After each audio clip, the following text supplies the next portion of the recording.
Well, we officially flipped the calendar to April this week, but March Madness is still on the mind of at least one Idahoan. Welcome on into Jay Sports Bar. I'm your host, Jay Tust. You know, the Final Four will tip off this weekend, and believe it or not, the great state of Idaho does have a couple of connections. TJ Benson is the coordinator of basketball administration at Gonzaga. Now, he served as the assistant director of basketball operations at Boise State from 2011 to 2012. Over at Houston, though, you will find a pair of connections. Sophomore guard Cameron Tyson averaged 13.5 points and made 106 threes for the University of Idaho 2 years ago. He decided to transfer, and boy, did that move work out for him. The Vandals won one game this year, while the Cougars, as we all know it, are in the Final Four. But as I alluded to, Tyson doesn't even have the best basketball bond from Idaho to the Houston basketball program. More on that in a moment, but first we get to some football news. Boise State hosted their annual Pro Day event this week, and it was a little different than years past. Only 3 outgoing seniors competed in Pro Day this year. Tight end John Bates, safety Evan Tyler, and cornerback and return specialist Avery Williams. Bates is likely considered the prized possession of that trio, and he's a big reason why 27 of 32 NFL teams sent representation to Boise on Wednesday. After all, Bates was the lone Bronco to receive an invite to the NFL Combine this year. However, that event was canceled due to COVID-19 precautions. For obvious reasons, he told me he's bummed he didn't get to go to Indianapolis. Yeah, obviously, I think everyone that could, attest to getting invited to the Combine would say that, it's kind of a disappointment. It is a once-in-a-lifetime opportunity that very few players get to get. But, at the end of the day, this year is what it's been, and got to adapt, adjust, and, really just turn that mindset into, this is my combine. At the end of the day, it's just a football field, and cones probably set up in a little bit of different places and a bit of a smaller environment. But just taking that mindset towards this thing, and, this was my combine. So with that in mind, Pro Day was the NFL Combine. Bates checked in just shy of 6 feet 6 inches tall and at 250 pounds. He did 19 reps on the bench press, jumped 13.5 inches in the vertical test, and ran a 4.8 second 40-yard time. All in all, he says he was pleased with his efforts. Man, just been training and working hard. That's pretty much it, just getting ready for this day. And I felt really good about my performance today. I felt like I showcased my abilities at my size, and not only in the pass game, but in the run game and what I can do in both those aspects, as well as my agility and my speed as well. So I felt very good about today's performance and very accomplished. Definitely an impressive performance, but now we kind of have to just wait and see what's going to happen with Bates. It's been 14 years since a Boise State tight end was selected in the NFL draft. You have to go back to Derek Schumann, who was taken in the 7th round by the Buffalo Bills back in 2007. Safety Evan Tyler also got to work out at Pro Day. He did 13 reps on the bench, jumped 33 inches even in the vertical, and registered a 4.55 second 40-yard time. Evan tore his ACL twice early in his playing career, but now he says he's as good as ever. I feel like I have a lot left in the tank. I haven't felt this great since like my freshman year before I did all this stuff. So just the training that I've been through and everything that I've done this past couple months, I feel great. Like I felt like a rejuvenated dude. So I know a lot of scouts saw that today and saw the way I move, and they'll look at it and be like, well, like it doesn't matter about his history. It matters about what he looked like today. So I feel great, honestly. So hopefully they see that too, and hopefully something happens from that. Evan mentioned that he's had minimal contact with NFL teams so far, but to his last point, he did play in 17 of 20 games over the last 2 years for the Boise State football team. Now, that leads us to Avery Williams, one of the more dynamic playmakers in the history of college football. Case in point right here, Avery scored 9 times on special teams throughout his collegiate playing career, tied for the most in NCAA history. Avery says that he's had contact with a number of teams and recently spoke with representatives from both the Steelers and the Buccaneers specifically.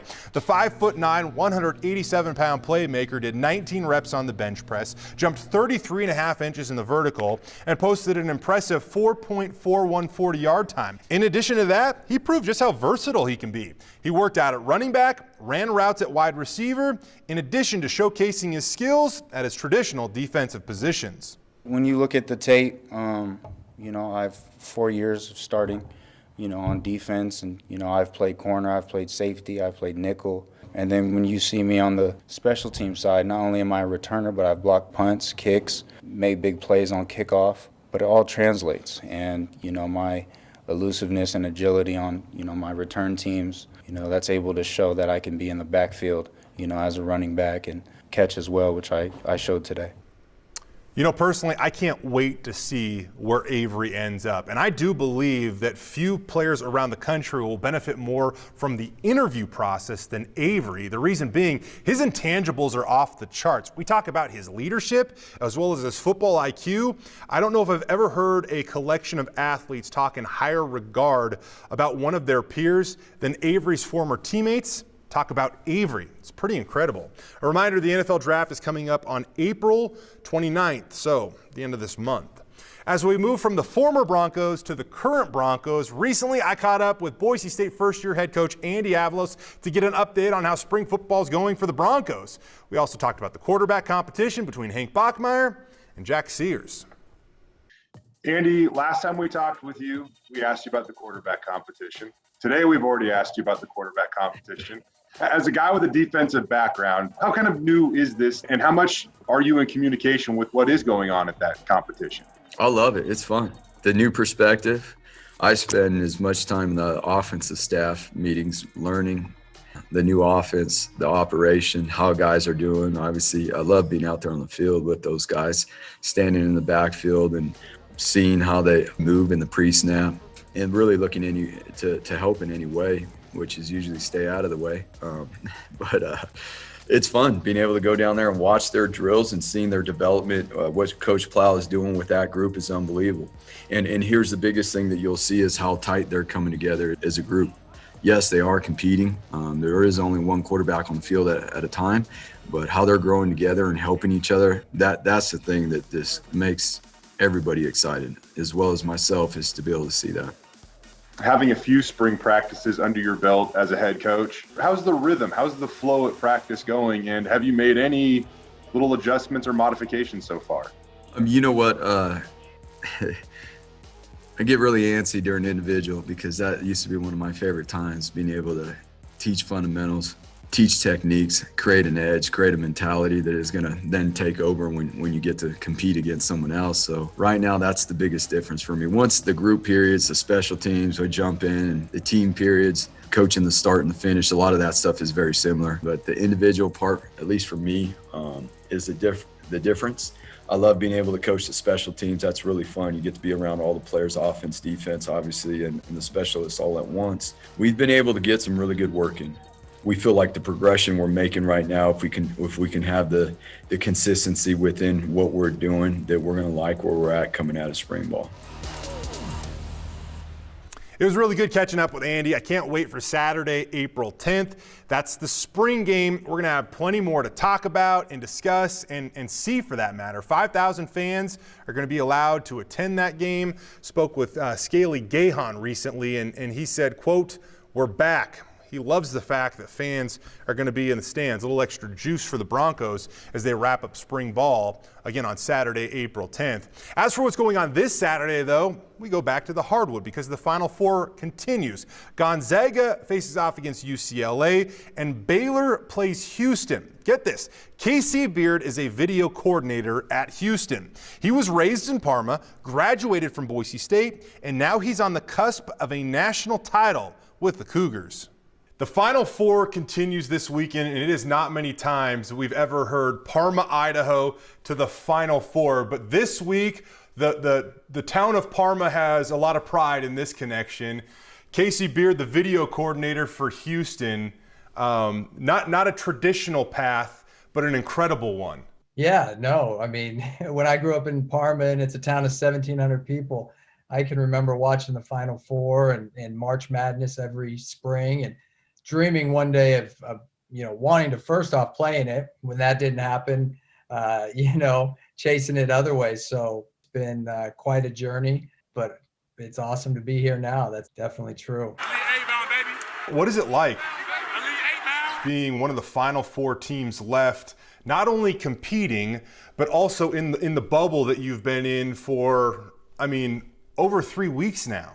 Yeah, I think the funny thing and what's been so unique about this experience is there's about 3 hotels downtown Indianapolis that we all got put in. So we started out in the JW Marriott downtown, and each team has their own floor. You have a meeting space, and then you have a practice court that you're designated to at the Indiana Convention Center, which is attached to these hotels.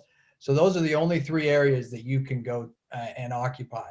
You get tested every day for COVID. It kind of becomes pretty redundant. But what's so funny is that after each game, you fly out immediately. So all of a sudden it went from being you're running, tons of teams here, and now it's just whittled. And I get up early in the morning and I'll go work out at the convention center. They've got a little area for coaches and people to do it in the morning. And it went from being packed and busy, seeing other coaches from all these different teams, to now it's a ghost town.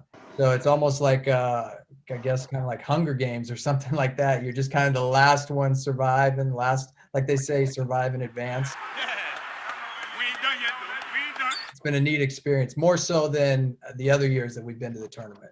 I'm going to give a shout out to a childhood friend of yours and a softball teammate of mine. Randall Post kind of brought this connection between Parma, the Final Four, and yourself to my attention. And I think that Randall asked this question as innocently and as comically as possible. As role of video coordinator, what exactly do you do? How have you been able to contribute to the success of the Houston Cougars? It's the first question I get asked when I tell people, okay, what's your job? Well, I'm video coordinator for the men's basketball team, the University of Houston. They're like, oh, so you produce the games. That's, something like in TV like you do. But actually, it probably couldn't be further from that. I'm involved with like breaking up our games. So the video gets given to me, and we have software that allows us to kind of tag different things. So like every time a pick and roll happens or certain elements of the game happen, we're able to kind of flag those and get them ready to show the team. But I think what my role has really evolved into and what I've tried to do is a little bit more of some of the analytics. Everybody's trying to find little edges. So I try to dig into some of the numbers. I've got some wonderful groups of people that help me with that. So we do a lot of like pre-scouts. So for example, playing Baylor, we have an assistant coach assigned to do the scout. And then what I'll try and do is some preparatory work for him and just be like, hey, here's some things to look at. Here's some analytics to look at and consider. And then, obviously with recruits and everything else, it's all just kind of looking at the numbers they bring. How close are you to the coaching world too? Because as you said, I think the perception is that you kind of are more on almost the TV side of things, but it couldn't be further from the truth. And even though you're breaking down film, there's clearly a connection to the coaching world too, it would seem. Yeah, I think, you look at guys like Eric Spoelstra in the NBA and so many other guys that started as a video coordinator. And because you're watching so much basketball and you're exposed to it, you're cutting up all these games, you're seeing everything. It's like you're getting thousands and thousands of reps of watching it. And then that, I think, just naturally lends itself to the coaching side. And so that continues to be my goal and dream, is to move and transition into the coaching side.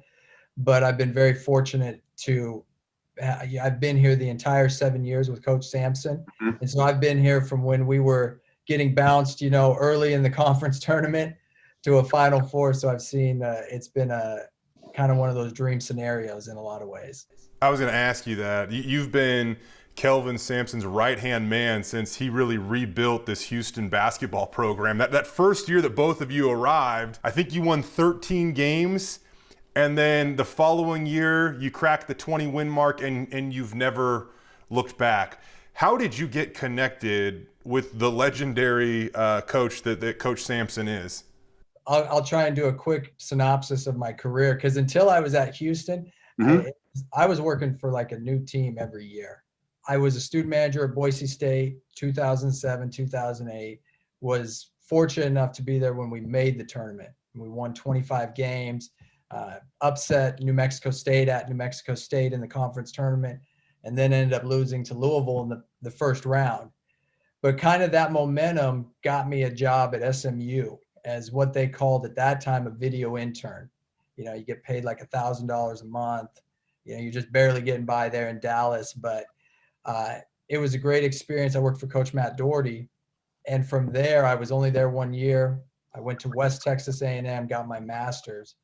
But while I was at SMU, I went to, because I knew nothing about video. I knew nothing about cutting it up. So they sent me to a conference to kind of learn some of that stuff. And there I met NBA video coordinators and ended up meeting a guy with the Portland Trail Blazers named Tim Grass. And so after I finished my master's, I got a job as an intern with them. What ended up happening is my second year with the Trailblazers, a guy by the name of Jay Triano came on staff, and he was Canada's national team head coach. So he needed a video coordinator for the summer, and as an intern, they kind of cut you off for the summer, so I didn't have a job. And he's like, well, why don't you come work with Canada basketball?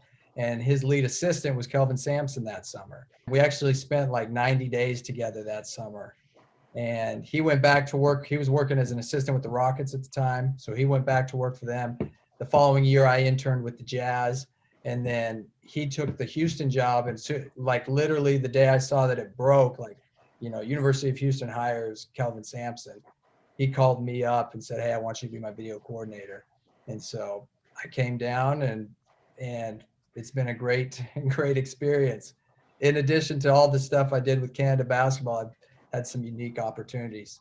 You look at the places that Coach Sampson has been at.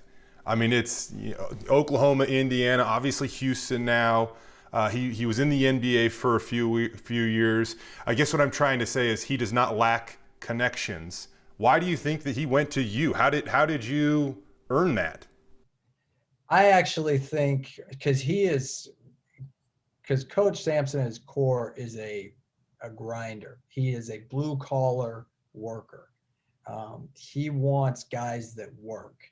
He doesn't want guys that are just there for the hype, or guys that are going to be more worried about getting their own recognition. It's more about the team. It's about success. So one of our first, we had a couple scrimmages against Jamaica when I was with Canada that first summer. And right after the game, the rest of the team went to eat, but I was cutting up the film. I was making sure I'm getting it ready because I wanted to make sure I obviously had a lot of respect for Jay and wanted to make sure to do everything I could for him. But I think Coach Sampson noticed that, and his wife was at the game. She brought me some food after because I was the only one that didn't get to eat. And I think he just kind of saw that work ethic that resonated with him. And so I think that is what truly helped me get the job. Because obviously he's well connected. He could have called anybody. Yeah, absolutely. So why has it been able to work for so long? And how often do you see video coordinators that stick it out at a school for 6-7 years? Yeah, you don't see it as often. Right. And I think I've been fortunate. It's really a family atmosphere. Coach has his son is the lead assistant, Kellen, and Kellen and I have a great relationship. And then his daughter, Lauren, kind of does a lot of our graphics and helps with marketing and kind of a lot of what we call external operations. And so got a great relationship with the family and I believed in what his vision was for our university and for where we could take the program. And the nice part is I'm a worker, I'm a grinder, I'm a guy that's just going to keep working. I'm more about the journey than the celebration. And so we kind of mesh in that way that it's not about the accolade stuff. It's more about, okay, how can we get better? And so I think it's just a good relationship that's just continued to develop. As we kind of continue to backtrack throughout your career, we start with Houston. We know the Canadian national team, 2 stops in the NBA with the Jazz and the Blazers, but eventually we make it all the way back to your collegiate career. And as you brought up a little bit earlier, you attended Boise State. One thing that's kind of cool about this Final Four is that there is only one coach that actually played college basketball, and that, of course, is your coach. How involved were you with the team at Boise State, and how have you been able to forge this path you're on that's started right there in the City of Trees? Yeah, no, I tell you, I got pretty fortunate. I started at Boise State 2005. One of the first things I did is I reached out to the basketball team to see if I could be involved. And Julius Coleman, who was an assistant at the time, met with him, and he's like, yeah, we could use you as a student manager. And that got myself in the door. And then 3 years later, I think the relationship I developed in particular with not only Coach Graham, who gave a lot of confidence in me, but was also with Tim Cleary, who was one of the lead assistants on the team. He's the one that actually helped me get my first job at SMU. And so kind of at that time, Boise State basketball didn't even have what they call a director of ops. They had the 3 assistants, and then they had a secretary, and that was it. So what I got to do is Coach Cleary gave me a lot of kind of what operation stuff is. He'd help. I'm sending mail outs to recruits. I'm involved in travel and helping with that, planning meals, and then also in practice because managers can be on the court pass and stuff. So I got to do a lot of that stuff. And so that kind of got me going. And I think, again, a lot of this business is about having some success, and then those give you opportunities to open other doors. And since we won, it got me my first job. So I'm very grateful for Boise State basketball. It holds a special place in my heart. It was kind of funny. We actually played them early this year.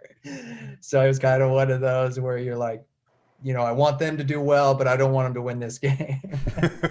What was it like scouting them and watching film on them? And you guys had some success. And one thing that I think we all remember about that game, at least here in Boise, is that you held Derek Alston to 0 points. I mean, that seems nearly impossible with the way he's performed over the last 2 years. Yeah, no, I've got a lot of respect for Coach Rice, and so does Coach Sampson. He's known Coach Rice for a long time because, Coach Sampson spent time at Washington State, so he has some Northwest ties and knew Coach Rice back then. So we knew how talented they were going to be. And I remember looking at, the transfers coming in and who was going to be eligible. But the guy we were most concerned about was Alston. And not only that, because he's Boise State's best player, but also because he's from Houston. Yep. So he's got that chip of, hey, I'm going to want to come here and play well at home. We have Dejan Giroux won Defensive Player of the Year in our conference, and we gave him the assignment to guard Derek, and he just did a phenomenal job. And I think we got him a little bit out of his rhythm early. They kind of tried to post him up, and we kind of got him off his spot, and he just never got comfortable. We jumped out early, and then they came back in the second half, kind of similar to our Oregon State game. We seemed to be able to play really well one half, and then we got to, do a little bit better job that second half. But, yeah, that was a cool game. Let me ask you this, Casey, as a guy that is an alumnus of Boise State, you were in that program for a little while as a student manager, and now you've been at a program like Houston that clearly knows how to win. What do you think about what your alma mater has done on the basketball court over the last 10 years? Because they've had quite a few 20-win seasons as well. Yeah, no, I have, we talk about within our own office a lot about the Mountain West Conference and just how talented the players are in that conference. And this year especially, up until the very end, Boise State was predicted to be in the tournament. It came down to 1 or 2 games there. And I think they got the raw deal in terms of having a lot of the better teams in their conference, the way the schedule shaped out, having to play them on the road. Mm-hmm. I think if they could have got, for example, San Diego State at Boise State, they probably make the tournament. It's just a difference of kind of that scheduling because of COVID and how it shook out. But I have a lot of love and respect for Boise State basketball. I pull for it, and except for when they play Houston. But yeah, No, great appreciation. We make it all the way back to your high school days, but before Boise State. One thing that I understand, a legend that still echoes throughout the halls of Parma High School, was the game-tying three-pointer you made against New Plymouth your senior year. What can you tell us about that? Yeah, no, that was, it's always fun. You think back of your high school days and the games and everything that's going on. And I just remember every good player, and although I didn't play, past high school at a high level, but at that time I was pretty good within the high school. So it was, you want the ball. You want to be the guy that the coach is going to give the ball to. And I was just grateful I could make that shot. But that was a great memory and a great opportunity, especially to be at a team like New Plymouth.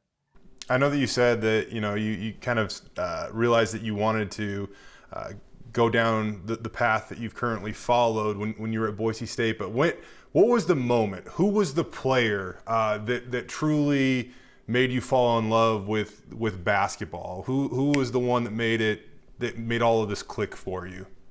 Yeah. So a funny story with me. So I had heart surgery when I was 12.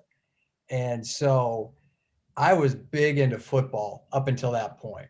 I went in for my physical going into middle school and found out, from that later found out I had to have surgery, and my football career was over. Other than I kicked, I was the place kicker.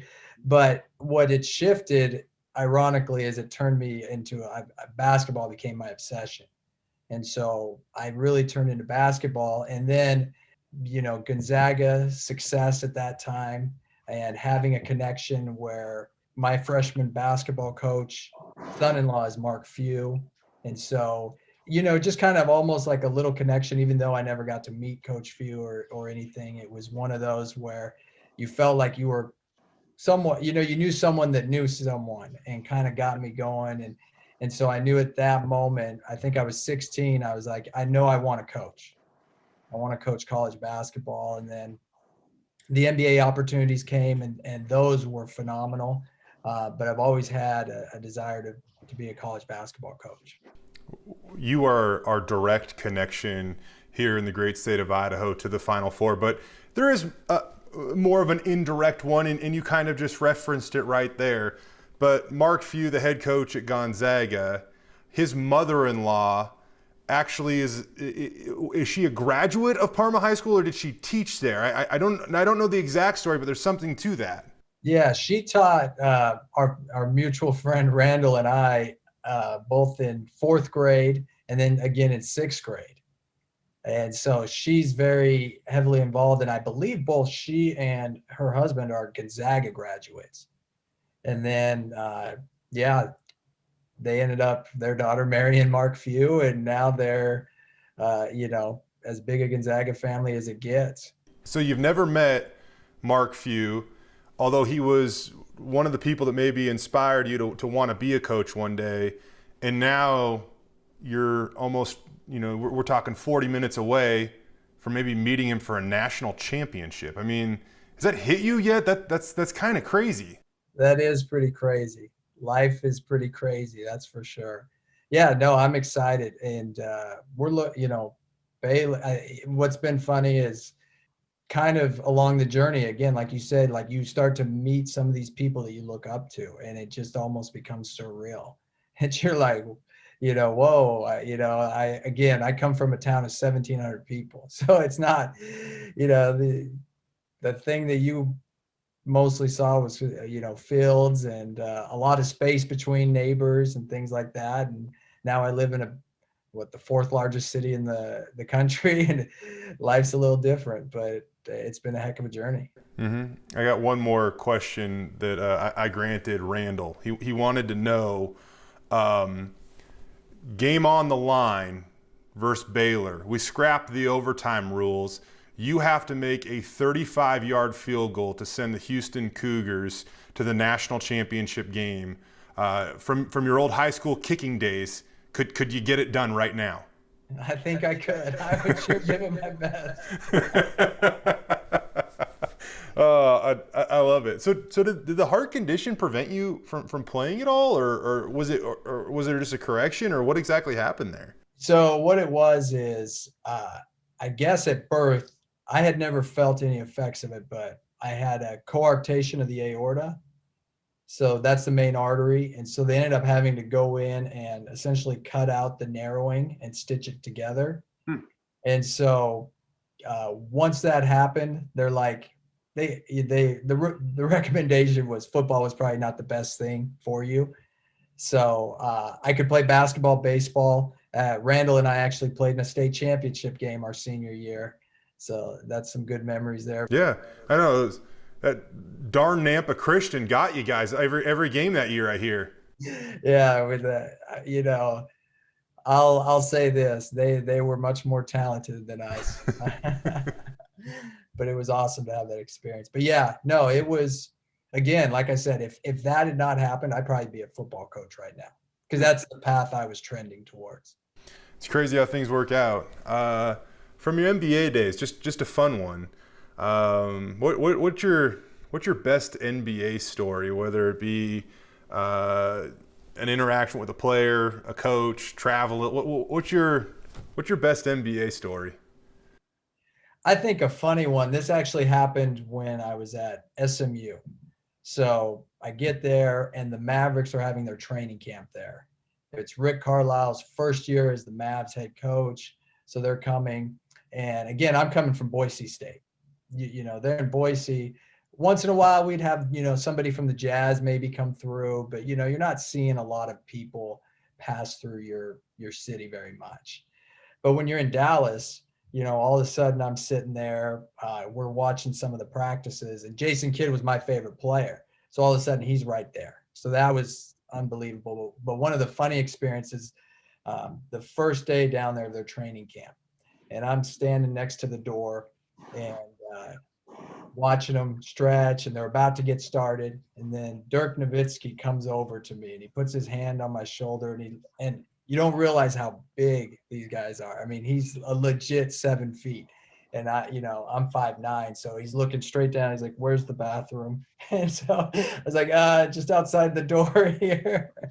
But it was just kind of funny that you're just kind of having these normal conversations with people that, again, when you live in a small town like Parma, they're up on your TV, and all of a sudden, Reggie Miller's there. There's different people like that around. Those were fun times, fun experiences. Who's the guy that you've crossed paths with on the NBA level, or even high level college basketball, that maybe you really connected with and kind of saw things the way that you do as a video coordinator, and sees the benefits of investing time in that area? Yeah, I learned a lot from Jay Triano, who's now an assistant. He's one of the lead assistants with the Charlotte Hornets. He has a tremendous gift for being able to balance like the player side of you, but also believes in the analytics. And along that relationship, and then along with a guy by the name of Ben Falk, was the director of analytics with the Blazers. He and I became really good friends. He now runs a website called Cleaning the Glass, which is one of the top NBA analytics sites, if anybody's interested in NBA analytics. The thing that, because I was still kind of new at that point to the idea of, okay, what do these numbers mean? What are we exactly looking at? But those two kind of took their time with me and kind of helped, hey, you should look at it this way. And I thought the gift that Ben had, a lot of guys that are super smart sometimes have a hard time speaking to us coaches and telling us like how, kind of dumbing it down. Okay, how can I understand it? But he had a great gift of being able to speak and like, okay, this is what this number means. And so a lot of what we do now comes from kind of them taking the time to kind of teach me early on. Mm-hmm. On that note, you bring up analytics. What is the number one thing that Houston has to do in order to beat Baylor and advance to the championship? And we all know how incredible you guys are on the offensive glass, where you rebound over 40% of your misses or some insane rate, and you killed Oregon State in that department too. But what's the number one maybe analytic that you're focused on that will help Houston advance past Baylor? Yeah, I think if for you guys out there, if you're watching the game, the two for both sides, for us it's our second chance points. We're watching how many of our misses can we go and get, and not only go and get, but convert. And then I think also from their side, their defense and how much switching and what they do is geared to getting points off turnovers. So kind of watching those two numbers, and whoever can capitalize better on, them capitalizing on our turnovers, us capitalizing on our second chance points, will have a good chance to win the game. So those are I think a little key there, without diving into too much deep numbers that you can definitely pay attention to. I almost forgot about one more Idaho connection that I wanted to ask you about. You have a player on your roster that actually played at the University of Idaho. He's from Bothell, Washington. Eventually transferred out of Idaho and ended up at Houston. How did Cameron Tyson go from, I'll say this, you don't have to, what was one of the worst basketball programs in the country this year to one of the top 4 basketball programs in the country this year? Yeah, no, what's funny too is Cam's mom is from Fruitland, Idaho. So that's where she grew up. When they came on the visit and we got to talking, she's like, "Oh yeah, I have family in the area," and we talked, and she's like, "I grew up in Fruitland." I was like, "I grew up in Parma," and you don't often find those connections when you're down in Houston. But I think everybody's aware of just the transfer market. I mean, you look at Gonzaga's roster, and they've got Nemhard, who transferred from Florida, and Baylor's got a couple transfers. We've got transfers. That's just kind of the nature of what college sports is becoming. And so we kind of pay attention to what other guys are doing. And in that year that we picked him up, we were coming off a Sweet 16 where we had 2 guys that both made 100 3-pointers that season.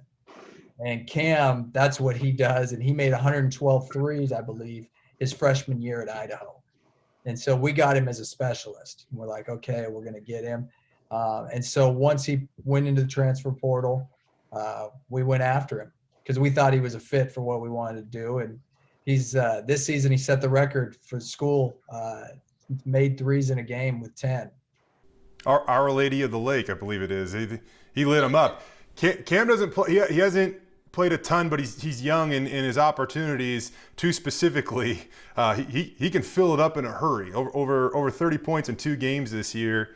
And in that other one, he made 9 threes, I think. So certainly a guy that can get hot. To kind of wrap up this conversation the way that we started it, I talked with somebody on this podcast last week, RJ Barsh. He's an assistant coach over at Boise State. We're both from Tacoma, Washington, and we're kind of talking about making it not out of Tacoma, but making it from Tacoma. And so Casey, just to reiterate, from Parma to the Final Four, how much pride do you take in that journey, and how connected do you feel right now to your hometown? Yeah, no, my hometown has a lot to do with my success. And I think it goes back to what we talked about with Coach Sampson, kind of just that work ethic. When you come from a farming and ranching agricultural community like Parma is, you have an appreciation for hard work. And so I that's something I value and want to continue to represent. And so when people meet me and they know I'm from Idaho and Parma in particular, I want them to think that's a guy that gets things done. That's a guy that knows how to work. Because I think that represents Parma, and I think it represents Boise State and what Idaho's about. I have to be honest, that interview went way longer than I thought it would.